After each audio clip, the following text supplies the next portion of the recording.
Hey everybody, how are you guys?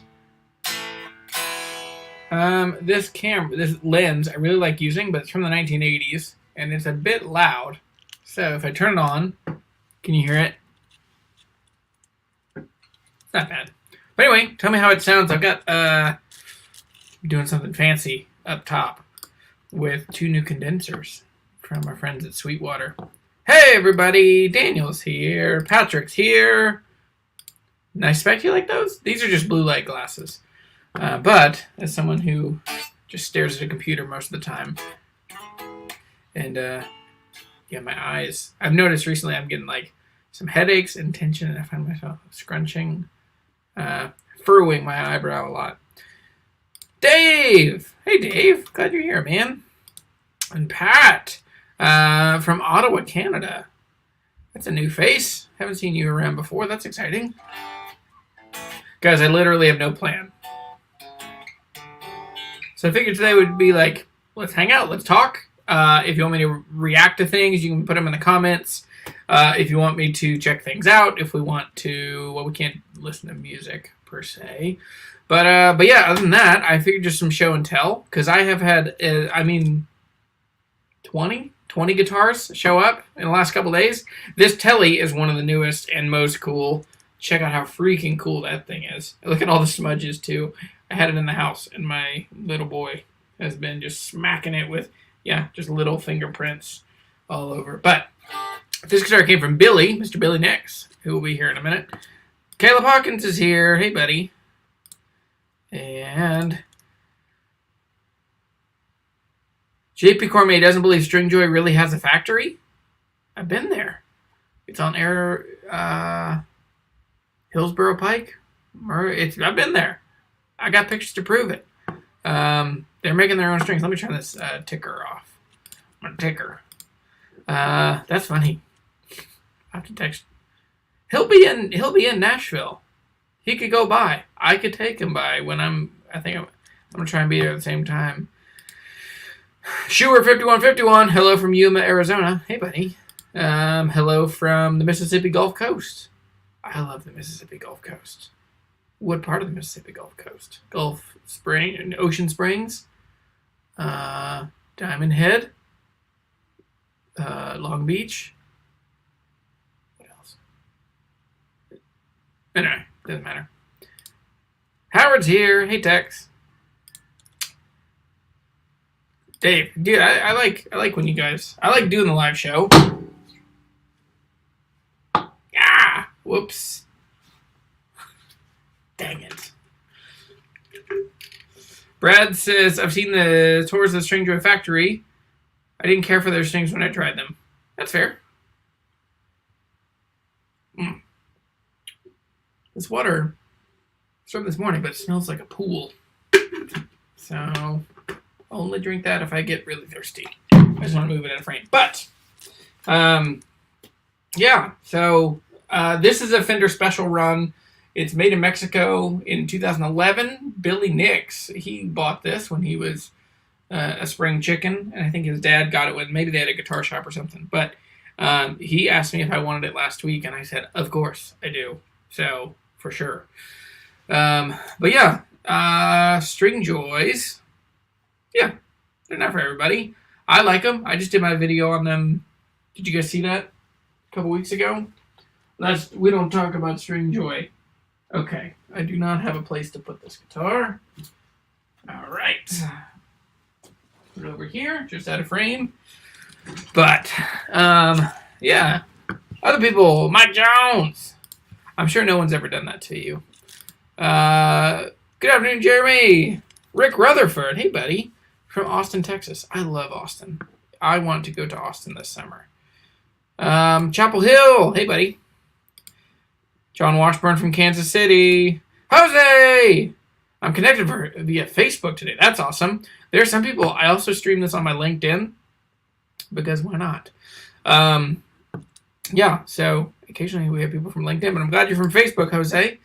Mike has a 1936 Martin 0017 and a 63 Guild D40. What do you think of vintage Guilds? Dude, I love vintage Guilds. My first vintage guitar ever was a Guild D40. Actually, right around the same age as yours. Mine was a 64. A 64 D40. Loved that guitar. Played it everywhere. It was tricky because mine had super high action, and I could never get anybody to do a reset because there was a 3-piece neck. Mine was also hideously, like, poorly refinished. But I really like it. So old Guilds are really cool because they sound really good. They're not quite as loud as old Martins. That's subjective. Sometimes it's definitely not true. But the other thing I really like is that they're just like, they have a cool style and mojo to them. Like I have a Guild. This is one of the newer Guild baritones. I also have a Guild M20 that is for sale. It belongs to my friend Terry. And we'll sell that one here soon. But I love old Guilds. And there are definitely some videos. If you're new to the channel, there are definitely some videos you should check out about old Guilds. I also love the new Guilds. And this is an amazing thing made by Edward Sparks. This is an amazing gift he made for me. It's a little sculpture replica of my M20 from a couple years ago. That's one of my first guitars I bought when I switched gears in my YouTube channel to doing more reviews and that kind of thing. But I love old Guilds. Do I sell the 67 Martin? I do not. We gave it back for free. So I sold it to Mike Quibble. Mike sent it to Judge Wolf in Kentucky, got a reset and a couple new frets, got it playing amazing. And then we sent it back, gave it back. So you should go check out that video. It's such a cool thing. Mike is an amazingly generous guy and just coordinated all of it. So, yeah, I don't have that 67 anymore because that one went back to the original owner for free. So, very cool. Rick says I use a custom set of string joys for open D on my Henderson 0042. Dude, I like everything about that sentence. Open D, string joy, 0042 from Thompson. Dude, that's awesome. That's a great guitar. I have a guitar to show you guys.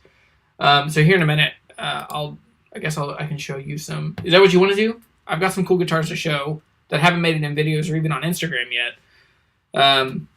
Yeah, so I'll give you some behind the scenes stuff that's coming up if you're so inclined. Keith from Savannah, Georgia.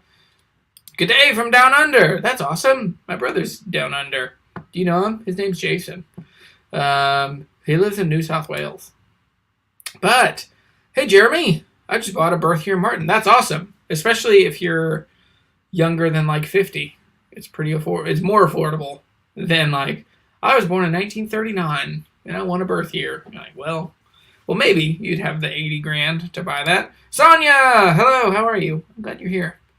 It always means a lot when I see same faces and names week over week. It really is cool, like the community that's been built up around the channel. Dom was gifted a Madeira SG from the 70s. The only thing I know about Madeira was it was Guild's lower end stuff.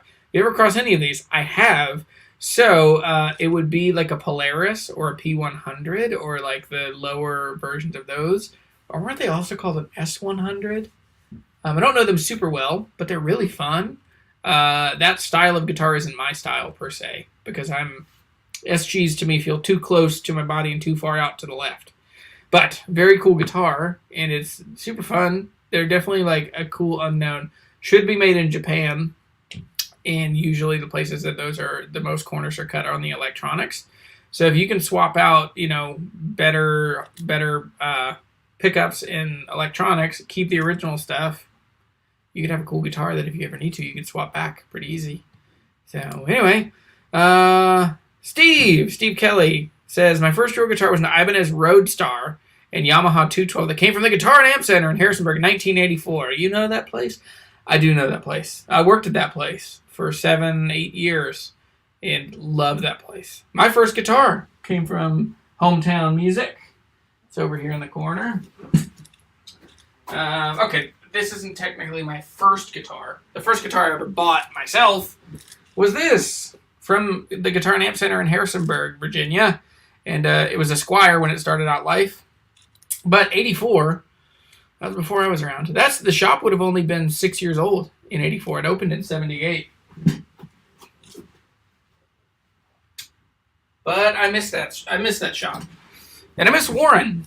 Warren, who owned the shop, has always been just a dear a great mentor, great friend. I learned so much from him. He was always so kind and generous to me and allowed me to be just, like, I think I was the youngest employee ever there. Everybody else was always like the guitar guys in their 40s or 30s. Like Mike Davis, who was there with me, was in his mid-30s when he worked there. And it's an awesome, dude, it's a cool shop. I miss, like, I think small towns need more. Eisenhower was president. That's all I'm saying. That's funny. Okay, so you can, like, what did you say? You just want to birth your guitar? Or you want to birth your Martin? So Eisenhower, that era, that would be, you could do it for $4 or $5 grand, maybe. So, yeah, other people talking about, I miss Warren. Yeah, Warren's still around. I talk to him every now and then. Yeah, it's a little hard. He keeps up a lot better with other guys that worked at the shop. And I don't know. It's hard to not. Yeah, anyway, without getting too personal about it. It bums me out a little bit that he keeps up with other guys, but doesn't keep up. Or, you know, anyway. Who knows? Life is hard. Time is hard. But, yeah, Dom. Let's see. What else? So, yeah, I have a couple guitars I'd like to show you guys, if you're interested. Also, I might just totally mess this up if I do this, but I got some new lights. Yeah, I got one new light over here, so now I have 2 of the colored lights. And so now I can go crazy. I can, let's see.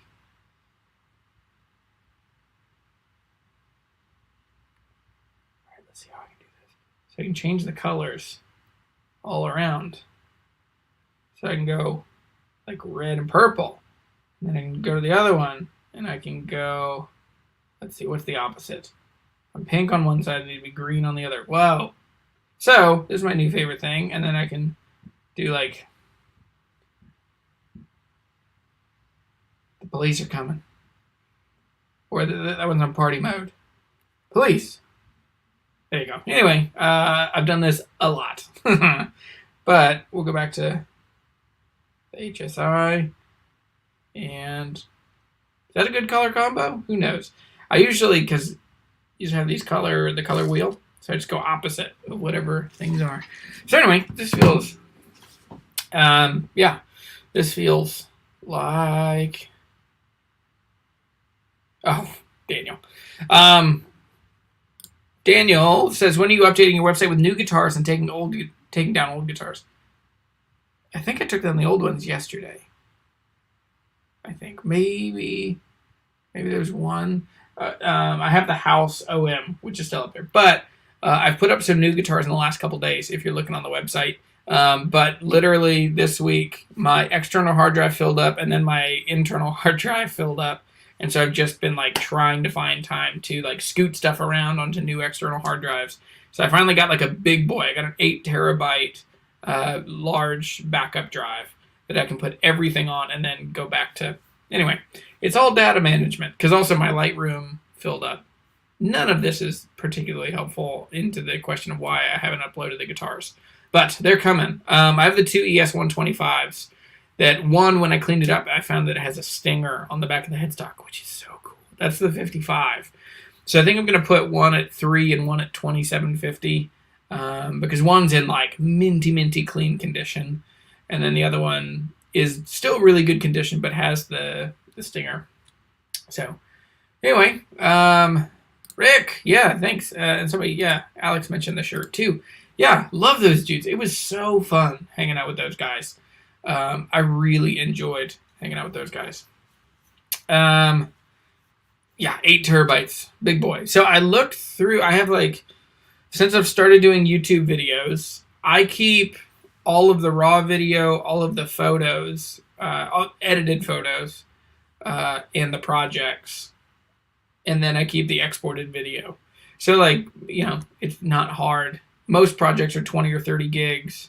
And then so once you get, I think I've got 100 and, no, they were like, I think 180 of them. There are a bunch of videos I don't have backups for, before I knew about how to manage data and all that stuff. Anyway, let me show you some guitars. So this one, have I shown you this? Have I shown you guys this one? This might be the prettiest guitar.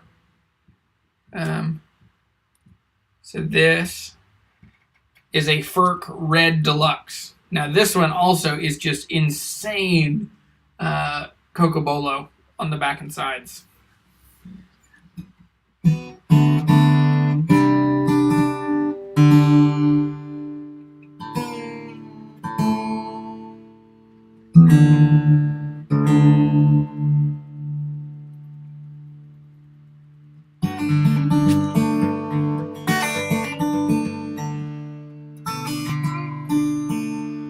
The same thing I play every time.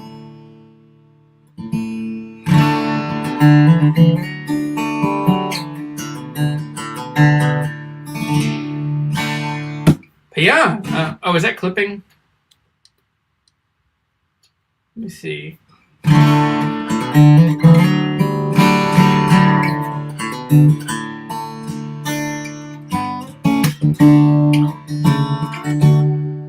So this guitar is for sale as well. Now, this guitar has a story. Let's talk about the story.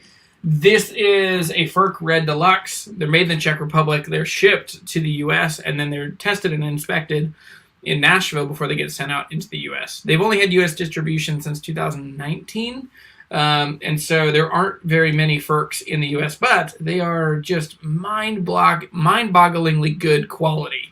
They are kind of the perfect like factory built guitar. So it doesn't feel like a boutique guitar, but it feels like an ultimately high precision, amazing factory built guitar. The inlays are awesome. This one with the Deluxe has the arm cut here and then the belly bevel back on the backside. Now this one had a traumatic injury along the way. This one was smashed by UPS or FedEx, I forget who, and so there's some crunch, there's some repairs that have happened here. You really can't see them. Even if you know that to look for them, I mean, you can barely feel them here, but there's like kind of an H thing down here, and then there's one crack on the top that is just barely noticeable. But,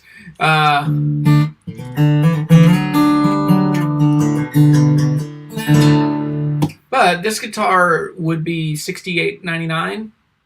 And so with that, I have some room on it. It's a really cool guitar. It is technically new.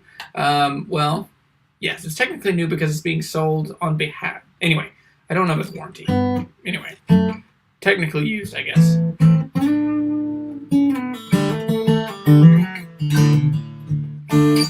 But it was expertly repaired by a repair person in Nashville.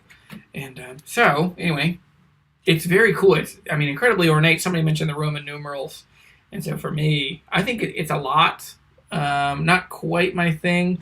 This guitar is, I think this is probably the best sounding guitar that I played when I was there in November in that video. But it's just a little too ornate. I think the rosette for me is what puts it just too far over the line. It's Cocobolo, maybe Koa. Looks like Koa. Yeah. But anyway, this is a cool guitar. I just did a shootout against this, and I'll show you another guitar that just showed up. So this is their, they call this the Grand Concert. Yeah, this is the Grand Concert. So this is like a Martin OM or a Taylor, like a 14 size.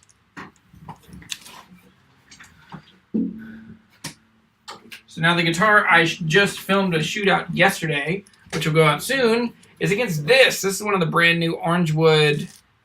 This is the Orangewood Clio. And so Torrefied Sitka spruce top, East India rosewood back and sides. The coolest thing for me, that abalone back strip is so cool. So this guitar sounds great too.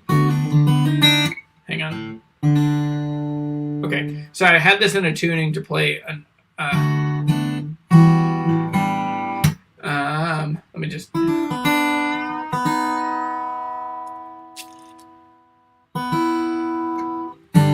There's an Iron and Wine song I always play. That is. Alright, it's a little out of tune, but.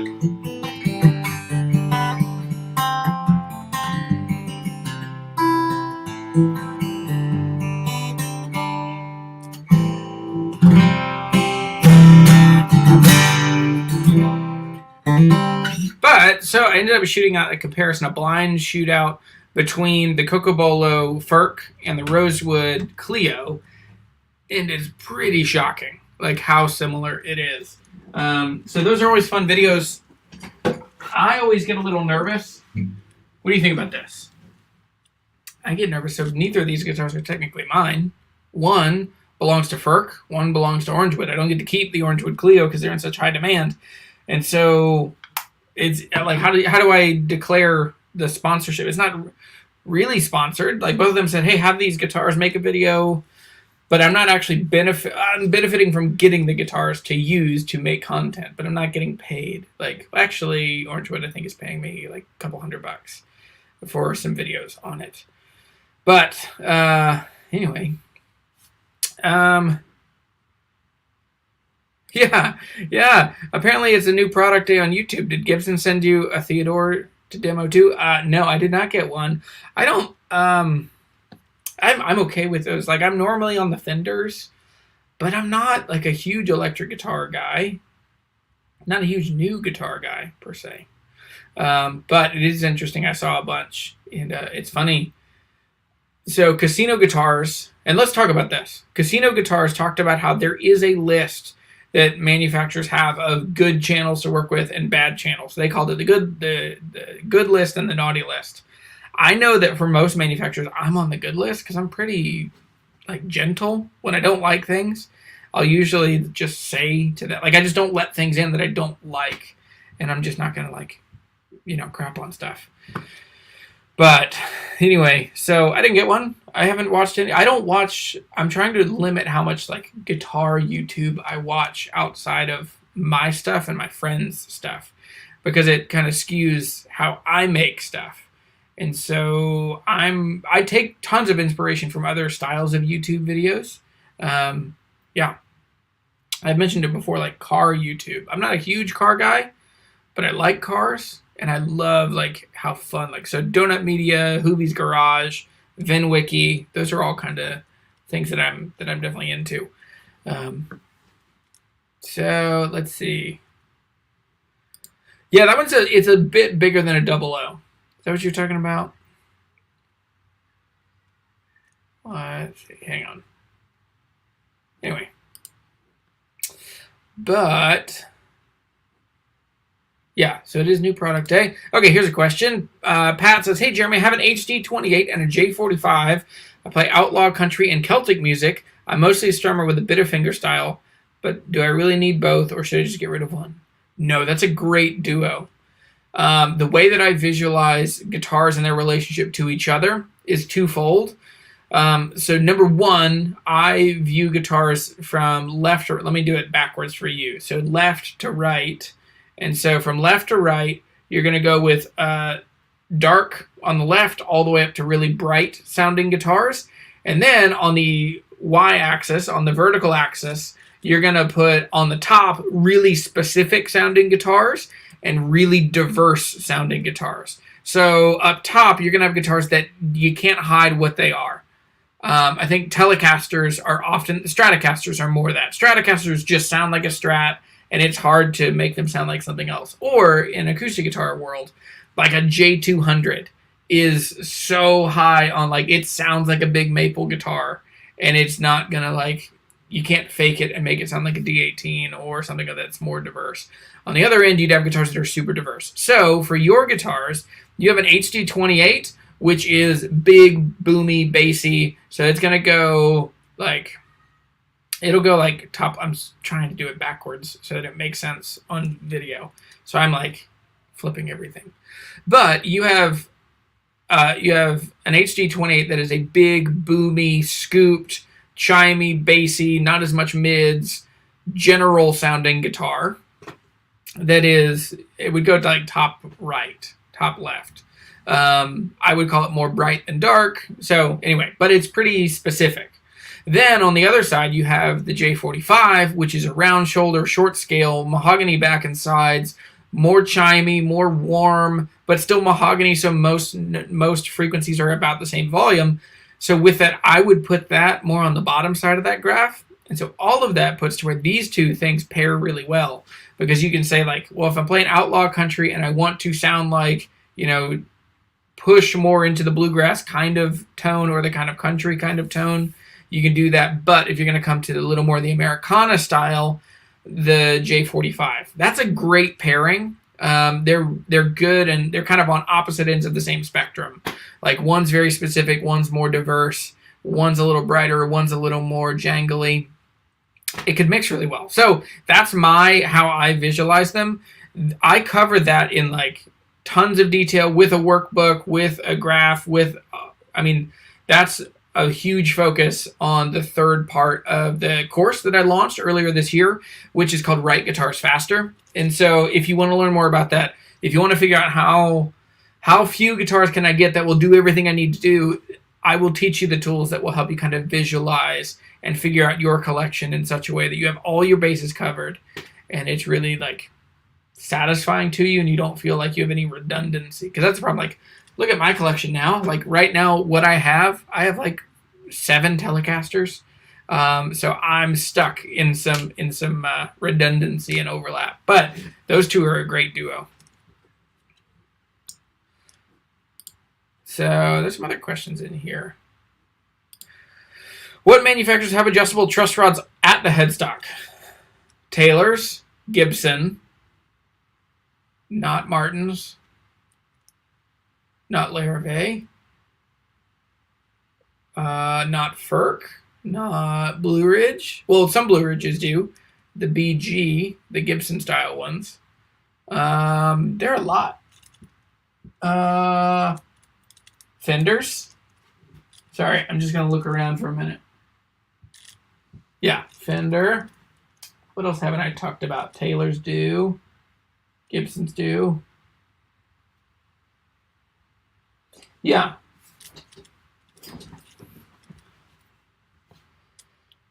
Hello from Cinnamonson. What a name. Cinnamonson, New Jersey, right across from the Delaware River from Philly. Just got a 2000 Taylor 714 for $1,000. Dude, that's awesome. That's my favorite Taylor. I love those. I've owned the same one 3 times. So maybe it's not my favorite. No, it is. But I just keep finding it to be a good place, a good player for somebody for a couple of years. But great guitar. Donut is a fun channel. It is. They're so good. Daniel, any updates on my, hopefully, L3? No, it's still sitting over here. I haven't done anything with it yet. I've just been busy this week. But that one is like, basically just needs to be restrung, and I need to check out the pickup and see what the heck is going on with.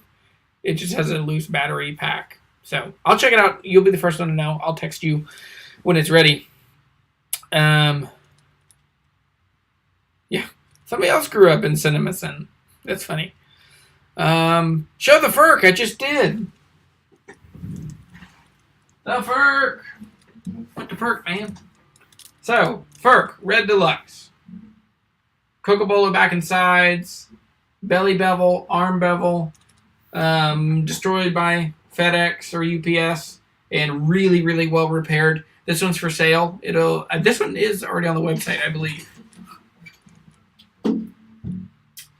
What else? Oh, Ben Padgett came by and brought back my pink Paisley Telly. So he crowned and leveled the frets, and he said the frets are down to nothing, which they really are. They are so low on the first couple frets, but this thing plays like a freaking dream now. And he told me that if I ever sell this, he wants to buy it. And so I'll let him know. But this is the one, like, all of my kids, when they were little, there are many memories of us, like, kids, like, climbing around on this and banging on it. And, I mean, this has just been the thing that this has been the guitar. This is our constant, our through line since we've had kids. I mean, I've had hundreds of guitars in the time since my kids started showing up. But that guitar is awesome. It also showed up, you can't really see it, but yeah, you can see just the silver panel there. Right there is the, I'll move this out of the way, is a 68 deluxe reverb that just showed up, which is freaking awesome. It's very chimey, very trebly, but it sounds really, really good. So, Yeah, you just missed it, Go Freaky. So, anyway, I went back for you.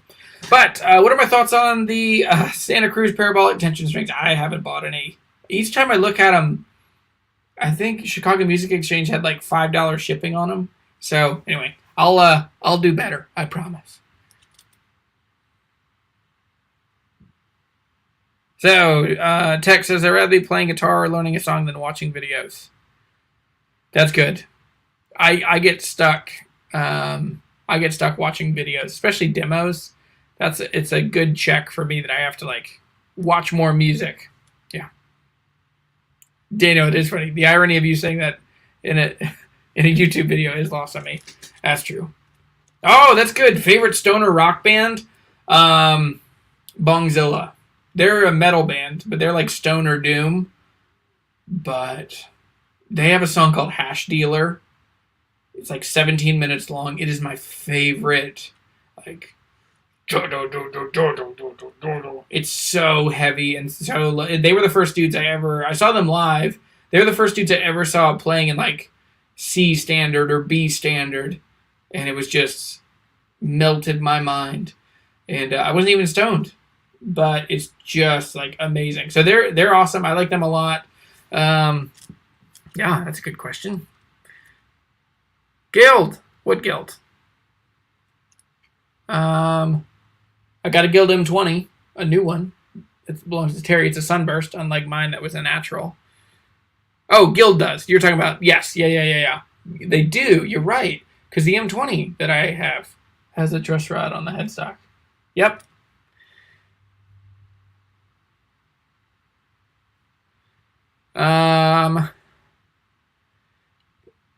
So Tex, do I have any Showalter guitars to show? I don't. I was out at Steve's the other day, and I played a couple things he's working on, but I am full. I am full to the gills of guitars. We're going to go off script. There is no script. This whole show there's no plan. So, but look back here. Can you see? Let me turn my light too. That's how many guitars have shown up in the last couple days. So there are so many guitars that need homes. And so that's why everything's gone crazy. It's like 12 guitars there. Now there is a guitar over here that is it's the most expensive guitar I have ever had in my studio. It is the coolest. So I'll show that one in a couple minutes. Let me look around. You've seen pretty much everything else.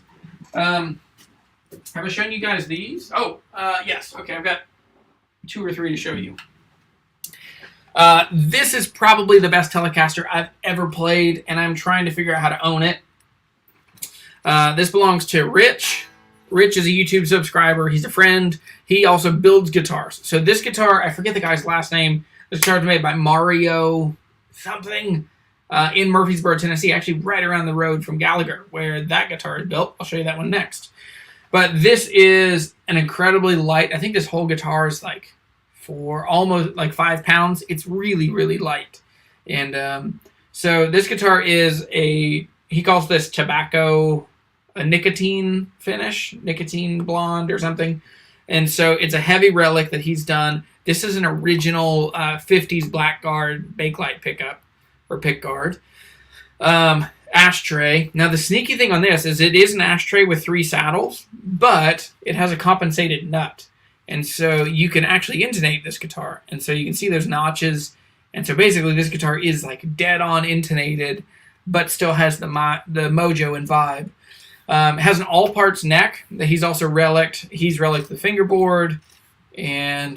But this guitar has the most telly bite of any guitar I've ever had, and this one is just a monster. So this is a cool one. I know the question was about Showalter. I don't have any Showalters, but I do have 2 of these. There's this one from Rich. So these are Rich Allen Telecasters. He's trying to figure out if he's going to sell them. So he's made his own logo and stuff. I need to make a video on these. We're working on it. It's been a long time since I've had a telly that I'm like, this, I mean, I love tellies, but this one is just better. Like, it's better than a custom shop, better than the Nash. And he's making these for like $1,800 or $2,000. I don't totally know the price on them. But there's another one over here that doesn't have a pick guard. And, oh yeah, this one's also a one-piece ash body. So now, here's another one. This one, if you watched the live show last week with the guys from Gallagher. Oh boy. So this is a Gallagher G70.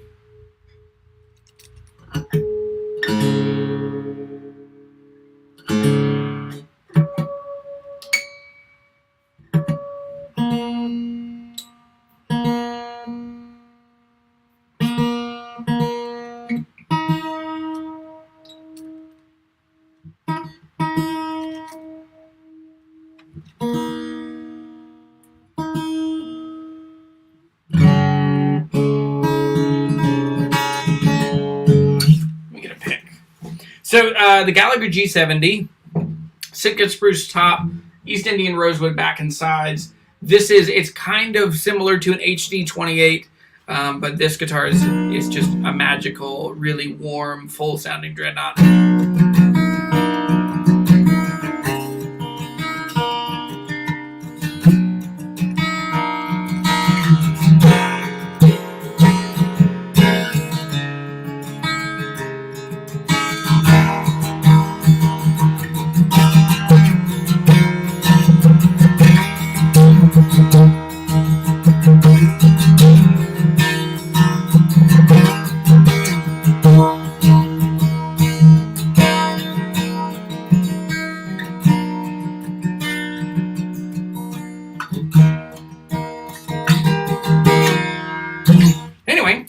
This is an awesome guitar. This one, same thing. I'm going to be making some videos about, talking about it. So, have I sold the N20 yet? I have not. It's over here in the case. I just put it up on the website. If you're interested, let's make a deal. It's a super cool guitar.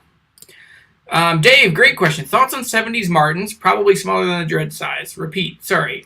So, 70s Martins are really good, but it's the hardest time. It seems like the most struggle for Martins came in the 70s. They did a bunch of things that are just a little strange. They did hazy finishes. They did rosewood bridge plates instead of maple. They went to Indian rosewood. And also, they went to really chocolatey brown finishes. So the finishes are hazy, and they're really just kind of muddy, chocolatey looking.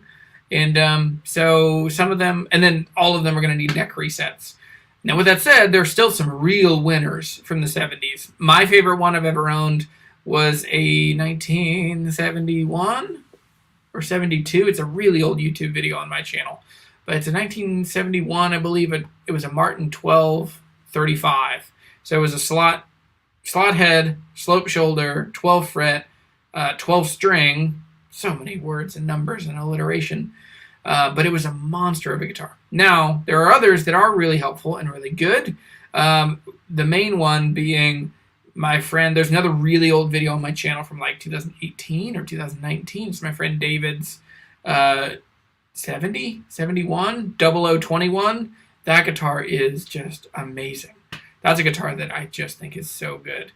So yeah, smaller sizes are harder to find because they just didn't make very many of them. And for so long, just smaller Martins have been referred to as like women's guitars or parlor guitars, even though parlor guitars is such a misnomer. The only parlors are the really small ones, like smaller than a 00, which is very low on production. But OM, the M shape, triple O, double O's even, yeah, all really good. All right, so that Showalter SG00, oh yeah, the Showalter SG00 is fantastic. Great bass, the Osage Orange, Bodoc? I've heard it Bodoc. Back and sides makes it punch above its weight class. Yeah, so Tex just got one. So it's Howard, but he goes by Tex. Howard just got a Showalter made by Steve just a couple miles up the road from me. It's Sycamore top, Osage Orange back and sides. It's a 00. It's a beautiful guitar. And I didn't actually get to play it but I've played a bunch like that. And anyway, that's awesome. I'm super excited. And that is really cool, and I'm glad that you guys are supporting brands that I love and support and care about. So it's very cool. Steve and I are trying to figure out how to do some more stuff together, and to make more guitars, because he's awesome and he's doing really cool stuff in the Valley, building really cool guitars with wood that grew up around here. So, David loved my story about the Cajun who lowballed me on the Strat. Yeah, freaking T-Shane. Yeah. That was fun. Dude, those casino guitars videos, the two that I did with them, they literally have no script. Like, maybe it comes off that way, but it literally is like, all right, what do you want to talk about? Okay, turn the cameras on. All right, our acoustic guitar's lame. Or, what's the craziest stuff that happened in a guitar shop? So, they were super fun, and it was also a little stressful to just go. Because also, they don't edit anything. So, I'm in the YouTube world. I'm in the editing world. So, I get to, because one time I messed something up, and I was like, oh, I'll take that again. And they ended up like, nope, we don't do that. So, anyway. Let me come down here. Pat, that is so kind, man. Thank you for the super chat. So Sean says, I have several Martins D35 and J40. That's a great guitar. It's an unusual pick, too. A Taylor 314, a Gibson J45, and a 2015 Breedlove Stage Mahogany. The Breedlove really punches above its weight. Any thoughts on Breedloves? I really like I love Breedloves. I agree with you. I had a Cascade. I'm not huge on their import guitars, but I had a Cascade 2 years ago, last year, that was really good. And they're really fun guitars. They play really well. They're a little heavy, and the finish is a little thick, the import ones. Now, the ones that I think are monsters are like the D25, like the older American-made D25s. Shane Everett or Shane Bernard, whichever one of the Shane and Shane players. Whichever one plays guitar, he plays an old D25. It is the best sounding acoustic that I've heard recorded. A friend of mine, Asher, has one. He also has an M35, I think they call it. It's a myrtle wood. It's their M shape. And anyway, they're real. I love the crazy zigzag bridges. I think they're really cool. I'm super curious. I'd like to try Jeff Bridges' Artist model with them. But, hey-o! Yeah. Dom says, I'm just amazed someone else watches this, lives in my hometown. What a small world. Seriously. Hey, can't believe we finally caught one of your lives. The guy that lived in Woodstock. Hey, buddy. Yeah, Woodstock. Not far. Woodstock, Virginia. Okay.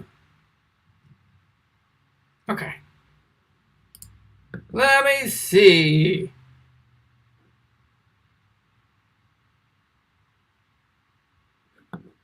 Let's see.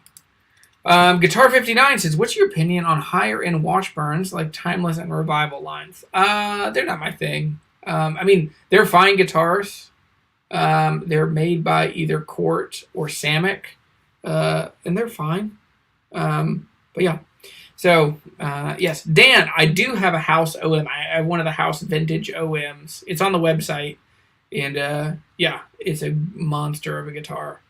And I'd love to find a new home for it.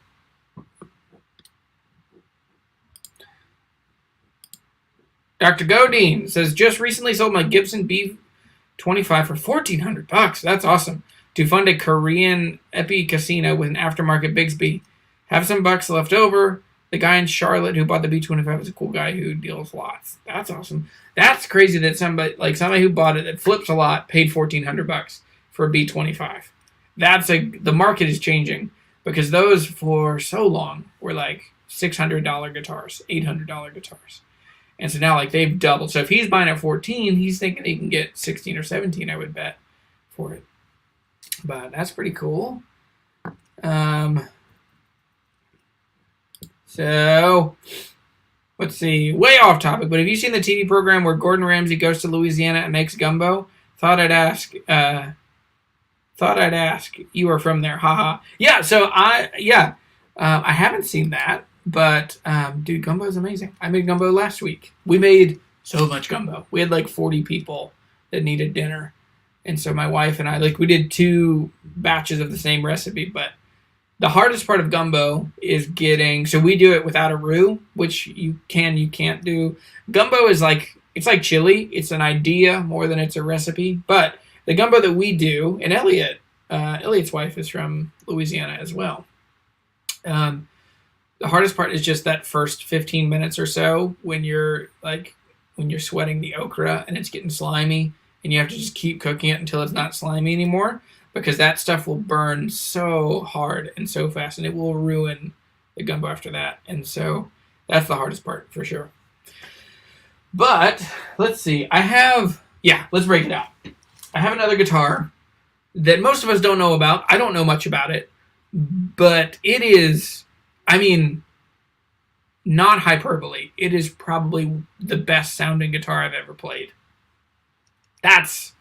You'll see.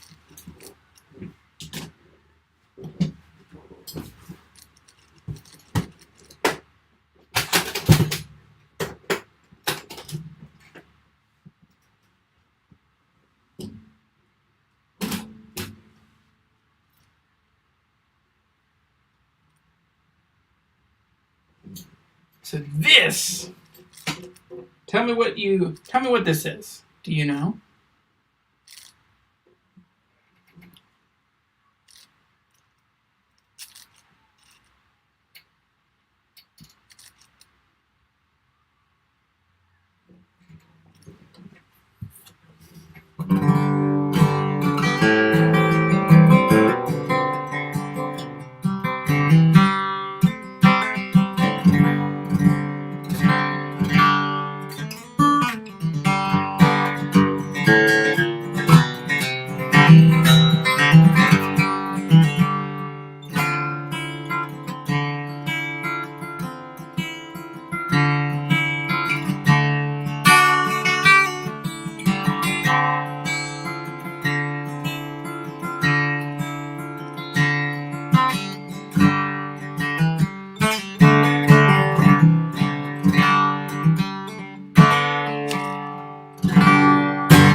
So this is a Schoenberg.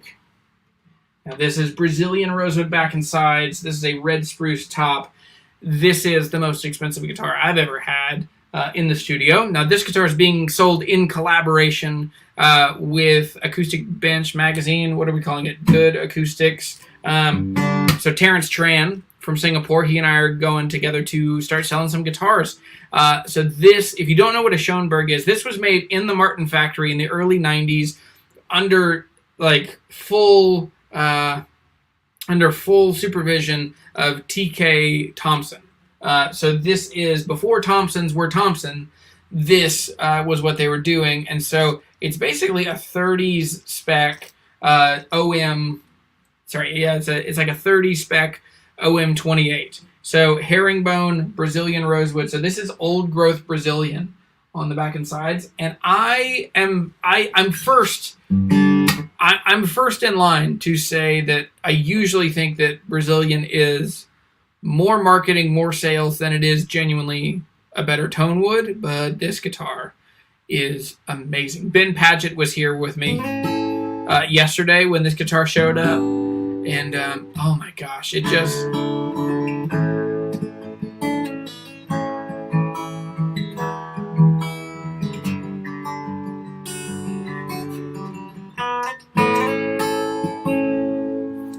It just has so much gas in the tank.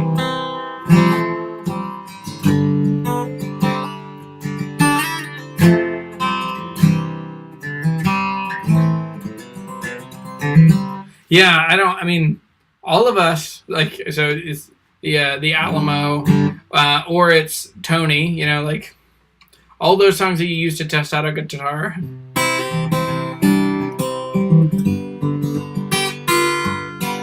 They're all, the problem is, if you play recognizable copywritten music, the Rolling Stones, Led Zeppelin, whatever band, they'll get that money out of your...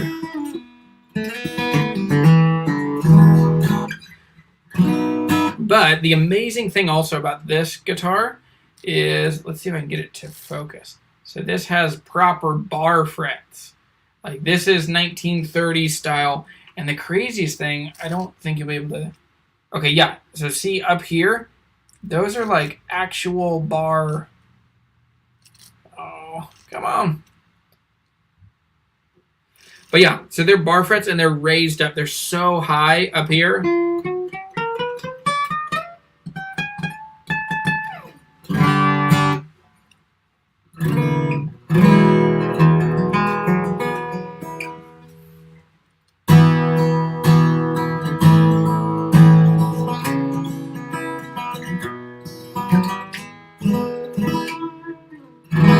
But, yeah, so this is a really great guitar. Now, does anyone want to venture a guess as to what we're going to ask for this guitar or what this guitar is worth?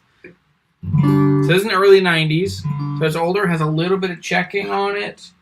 Really clean, but still has some checking. Yeah, there's some checking on the top up here. A little bit of pick wear.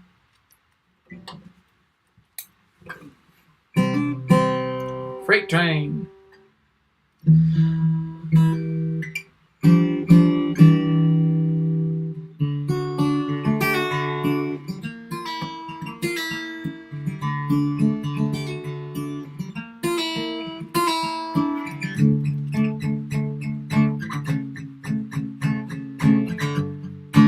Yeah, Daniel, you're right on. A little low in the low end. So we're thinking this is going to be 12 to 14,000 is what we're going to aim to get out of this. Because it's just an amazing guitar. Find another one. Yeah, Daniel got that one.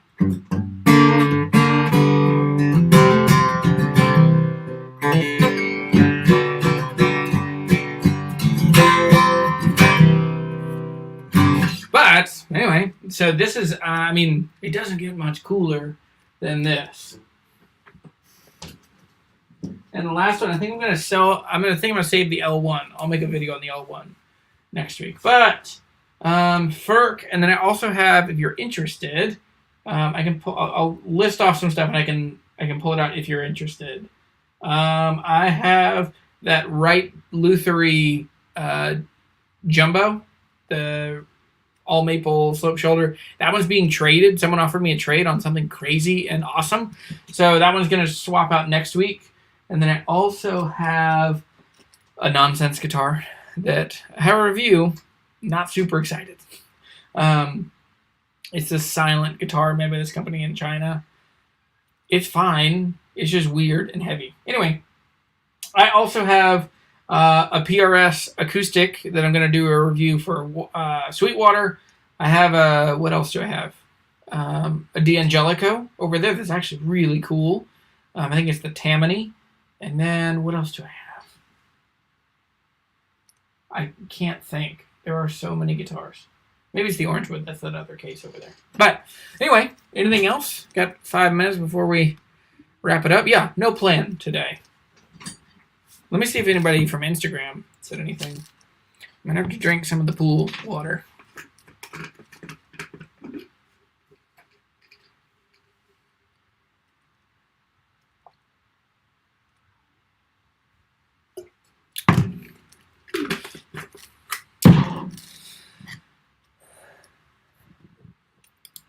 Nobody reviews Larrivee. Why don't we see reviews on this brand? I've tried. They just don't. I'll try again. I'll see what I can get. I love Larrivees. What's this? How much am I asking for what? For the Schoenberg? Schoenberg, we're gonna ask $12,000. Jack Attack says, any thoughts on the limited release 324 Sweetwater has? Considering grabbing one. Dude, those are monsters. Those are great guitars. They're a fun size. They're really comfortable. They sound really good. Is the 324 mahogany top? I think it's also, it is the strategy of Taylor. I think it does two things. It's the strategy of Taylor to do mostly limited runs. Because I think in one way, I mean, they're the largest guitar company in the world, or they're in the top 2 or 3.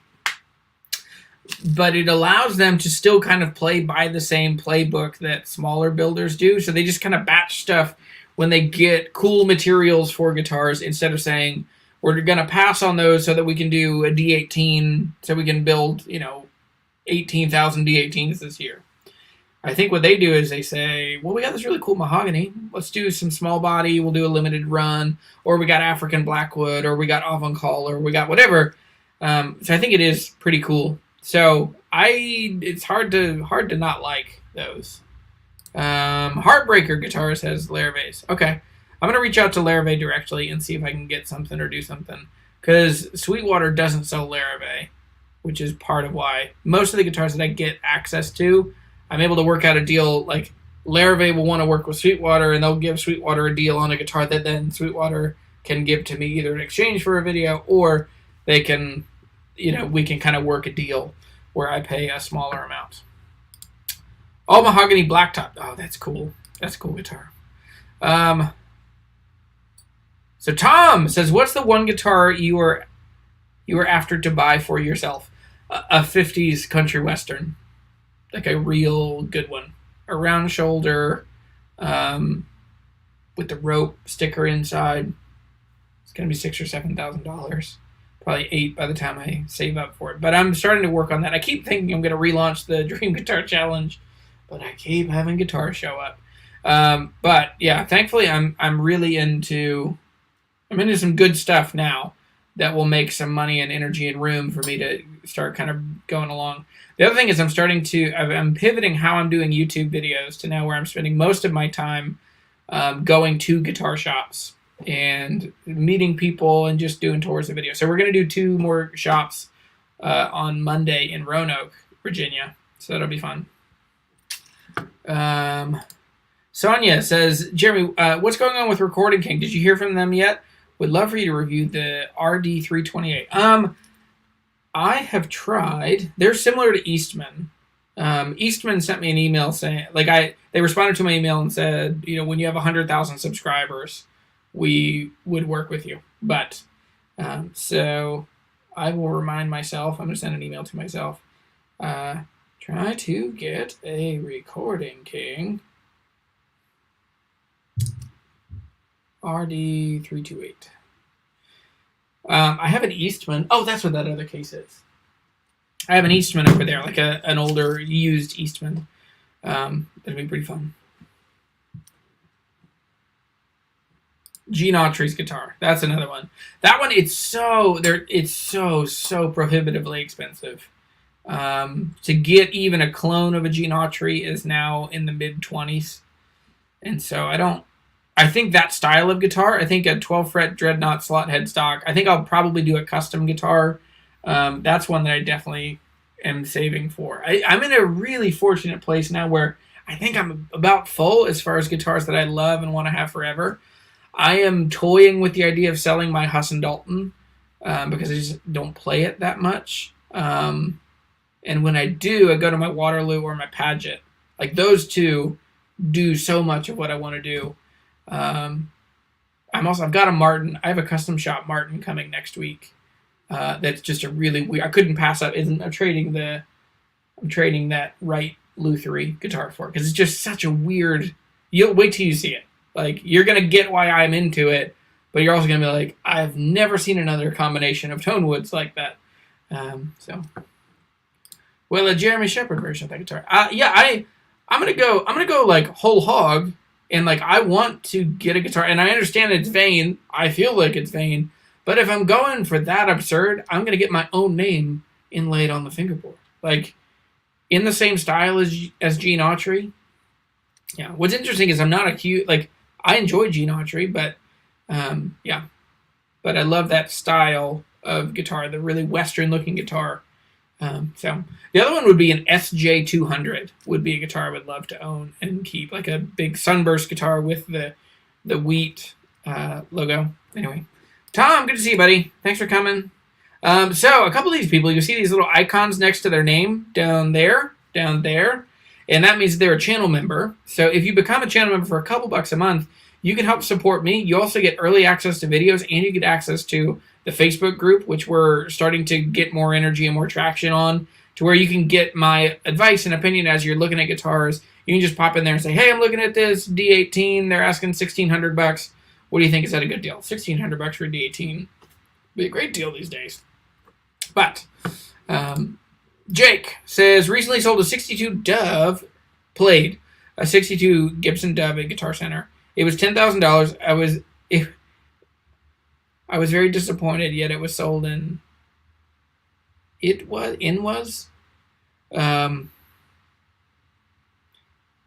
believe the advances in guitar building is so much better today. Yeah. So the reality is most vintage guitars, they play like old guitars. They can be buzzy, they can be hard to play, you know, they sound thumpy or old. They're not for everybody. And yeah. The Dove is also a tricky guitar.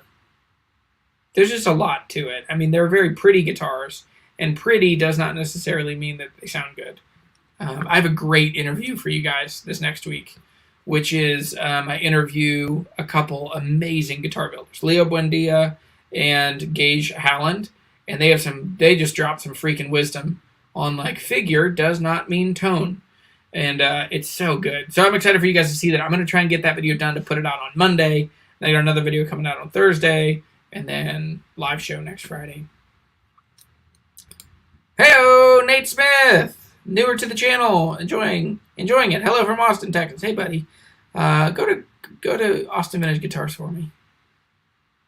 Hey, bud. Is the Martin Custom Koa back in sides? It's not. It is. I'll just tell you. You're here. You've earned it. So it is a cedar. Okay, so it's a Martin Custom Shop, 12 fret, triple O, with a cedar top and black walnut or Claro walnut back and sides. It was a custom built guitar. The guy paid $5,800 for it in 2014. It is such an unusual guitar, and so yeah. Let's see. I want to change. Uh-oh. Thoughts on Cordoba for nylon strings? They're good. They're about the best that is out there, especially in the affordable range, sub $1,500 range. Behind that, you would then start getting into smaller builders that are building like double tops. I don't know if does Cordoba build double tops? There's a whole other universe of guitars that is nylon strings. They're totally different. Like, people in the nylon string world don't want a dovetail joint and they don't want a solid top. They want a Spanish heel and a double top. And my friend Chris is an amazing guitar player. We've been trying to get together for like literally 3 years, since the beginning of COVID. We've been trying to get together. So anyway, Dave Gallagher says, relatively new to your channel, there's a video of the J185 EC you have for sale. Size was how does it compare to a Dreadnought? Size-wise, how does it compare to a Dreadnought? It is about the same size as a Dreadnought at the lower bout, but it's smaller at the middle, at the waist, and then smaller at the upper bout. It's about the same size. Yeah, you should try and find one. They're really cool. That one sold pretty quickly. Actually, Dave, who's in here, bought that one. Cordobas are great. I have one, a 2010 C7 original owner. Wow, that's amazing. Walter Black. Hey, Jeremy, looking for an acoustic, dark satin finish, decorated fingerboard that is not just dots. Cutout style, price range $2,000 to $3,000. That's a real budget. Okay.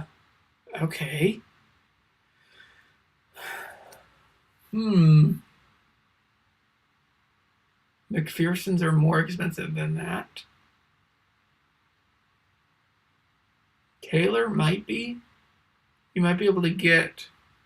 I don't think they do any cutaways. Do they do cutaways with the blacktop finish? Larrivee. Larrivee could be a good one too. Like a D9 or an L9 or an OM9. Cutaway. That's a fun one. That's a fun challenge. If you want, you can book a call with me. We can do some homework together and figure it out. You can do that on the contact page. So jeremytheguitarhunter.com/contact. Or you go to the front page of the website and click Let's Talk, and you can book time and see my schedule, and you can find time. That'd be an exciting challenge to find something. Just got a brand new Loudon F34 set kit spruce in Koa for $4,300 after shipping and taxes. It rings like a piano. That's awesome. Dude, Loudons are so great. West Coast Ray! Oh man, you're right. I've never heard of the Martin Custom Shop. I've never heard of that Martin Custom Shop wood pairing. Can't wait to see it. Thanks, Jeremy. You made my day and weekend. Hey, buddy. Sure thing. Esteban! Let's get an Esteban.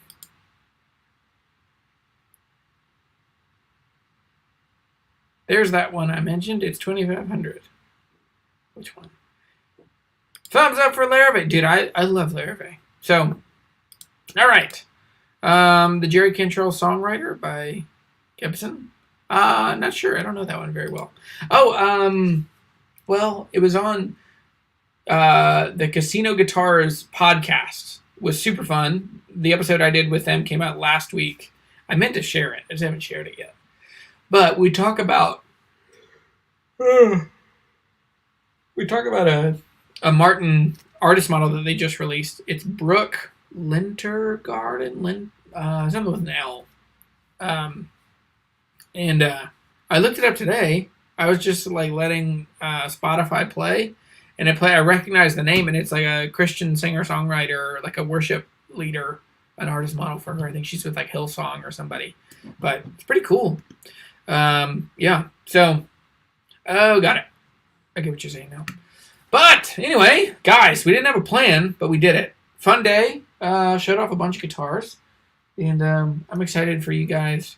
I'm excited for the community. I'm really thankful for all of you, and that you spend your time watching these videos and hanging out and asking questions. And I hope you have a great weekend. So go fill the world with music and friendship. Be kind. Get out there and do cool stuff in the world. Make it a better and more kind place. All right. Bye, everybody. See ya.